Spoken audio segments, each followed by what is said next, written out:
So today I'm going to talk about 6 things that if you do them, I can almost assure you, you will become a millionaire.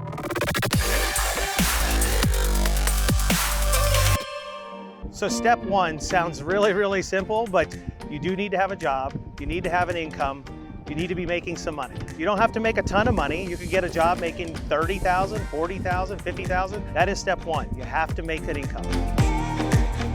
So once you have step 1 in place, you're making some money, and I know everyone out there already has an income, right? So step 2 is actually starting to save some of that money you're making. I want you to live off 25% of what you make, okay? That sounds like a huge goal, but my plan would be for you to live off 25% of what you make, off the gross, to save 25% for taxes, and 50% you're gonna save and use to invest in the future. Now, I understand at the beginning you might only be able to save 10% of what you make, or 15 or 20, but your ultimate goal is to live off of 25% of what you make. Some of you might be married, some of you might have kids, but you could live at home, you could live in an apartment. You do have to sacrifice a little bit to become a millionaire, I can tell you that. Whatever you can do to try to eventually live off 25% of what you make is a great goal to have. And yes, you might have to sacrifice at the beginning. You might have to sacrifice now. It's never too late to become a millionaire. Step 3 is simple.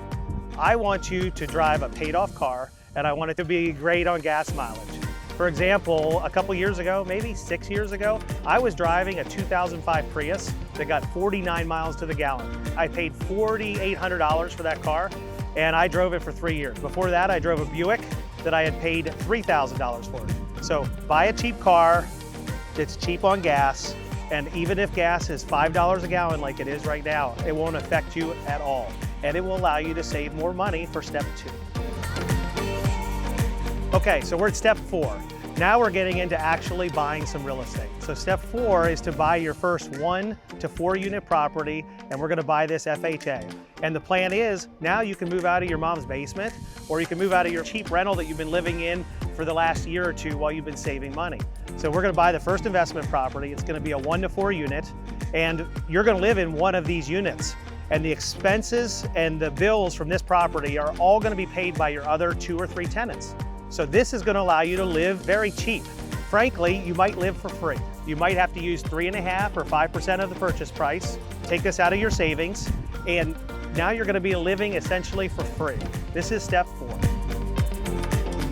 So a lot of people I know make a lot of money, but they don't really know what they make. So I want you to track what you do on a monthly basis. So you need to track all your income and all your expenses.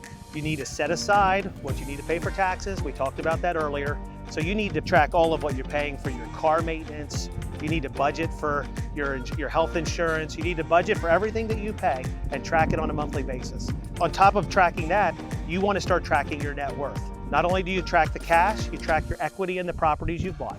If you bought a house and you put 3.5% down, that 3.5% goes towards your $1 million net worth.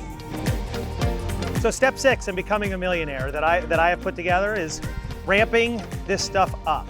So you've bought your first investment property, you're living in one. Maybe you've even bought your second 4-unit property and you've gone from 1 4-unit and you're living in a second 4-unit and you're making extreme cash flow. So step 6 is taking it a step farther. Private funds. So this is a step that has really helped me get to the next level. I started finding real estate deals, and I didn't have all of the funds to put down 20% every time. Maybe you're good at finding deals too, because you've already bought a couple, your cash flow is doing really well, but now you found another property and you don't know how to buy it. So you want to tell people your story. You want to tell them how you found some property. You want to tell them how you're good at budgeting, how you're good at saving cash. And now you're going to convince them to give you some money so that you can go buy another property. People will see what you're doing. They'll see that you know what you're doing. They'll see that you're tracking your numbers, and they will trust you. You could get their money at 6, 7, 8% interest. Now, the tenants in all of your properties are paying down your real estate. And eventually, a couple years goes by, you do this over and over, you're gonna have $1 million. I promise you. Just do these steps.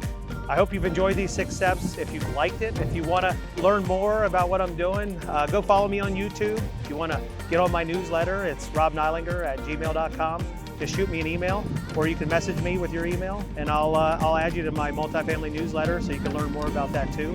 Multifamily investing is a next level after you start doing single family, and we'll talk more about how to go from single family investing to multifamily investing as we do more videos.